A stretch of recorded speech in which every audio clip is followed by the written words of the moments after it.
Jackson Lee, one of the dimmest bulbs in a very dim Congress full of dim bulbs. This is a lady who is endorsing dictatorship. Now, she would never endorse it if a Republican were president. And you're going to see this because one day, I think, a Republican will be elected president. Maybe not. But if he or she is, you're going to see how all of a sudden the Democrat Party is opposed to a powerful president. And yet the presidency will have been altered as a result of this president. In terrible ways. In terrible ways. Sheila Jackson Lee. Nitwit. Cut 7. Go. We will be answering the call of all of America because people need work and we're not doing right by them by creating work. Stop. Since when does she speak for all of America? Not even close, Sheila. May I? And it's not your job to create work. It's your job to create an environment where the rest of us can create work, which mostly means unraveling part of this federal Leviathan. Create work. What a joke. Go. I believe this caucus will put us on the right path, and we'll give President Obama a number of executive orders that he can sign with pride and strength. In fact, I think that should be our #1 agenda. Let's write up these executive orders, draft them, of course, and ask the president to stand with us on full employment. Let's write up these executive, draft them, of course. Is there a difference? No. And ask the president to stand with us on full employment. Yes, that's just great. Well, then write them up and present them to the House and the Senate and see if they'll pass. No, that process doesn't work. The President of the United States, who's overseen more poverty than any modern president as a result of his policies. The President of the United States who's seen more people fall out of the so-called middle class, and I say so-called for the reasons I've explained 1,000 times. I don't like Marx's characterization of we the people. But to play along, the so-called middle class, more people have fallen out of that, if you look at the income, based on income amounts, since, I don't know, was it 1978 or something?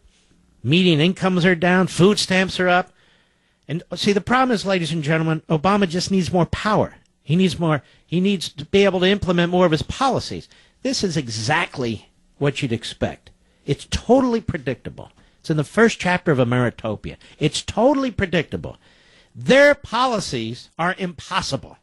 They're never going to work. They're also impracticable. You see? Oh, the website doesn't work, and this doesn't work, and that doesn't work. So utopia is impossible. But that's what they keep hanging out there. Paradise. Equality. 100% jobs for everybody. Anyone who wants one gets one. 100% health care coverage. Forget about the doctors and the nurses and the physicians. No. Whoever needs it gets it. Yeah, I want that. Sure I do. Yeah, hey, let's vote for them. And then it doesn't happen. And it's never going to happen. Period. There is no heaven on earth. And there's never going to be. Not through these people. So then what do? We need more power. We need more government. We need another program. We need to take more of your money and more of your property. Your IRAs and your 401ks, they're looking pretty good. They really are. We'll keep an eye on that. And maybe we'll force people to buy our bad bond paper. Well, it's actually good, but what the hell? It's 1.5%. Yeah, we'll do that, and we'll call that a great middle-class program. My RA, whatever. Yeah, that's what we'll do. And, of course, the media's in our back pocket, in our front pocket. They're in our pants. They're in our shirts. They're in our hair. They'll do whatever we tell them to do. They just repeat things like parakeets. Job lock. This is ABC News. Job lock is now the... What's job lock? I don't know. Polar vortex. Okay. Polar vortex. That sort of thing. And you hear it every day, don't you? It's all around you. So Sheila Jackson Lee says, basically, let's help Obama with his dictatorial rule. And just give him some suggestions, write them up, give them to him. And so we can get full employment in this country. Can you name one country that has full employment? Can you tell me exactly what that means? Does that mean everybody has a pick, part of a street gang they call their country, North Korea? And those who dare to look up it the wrong way or not clap properly or whatever, they're dragged off and their families dragged off to a gulag? I mean, that's about as close as you can get to full employment and equality right there. You're equal in destitution.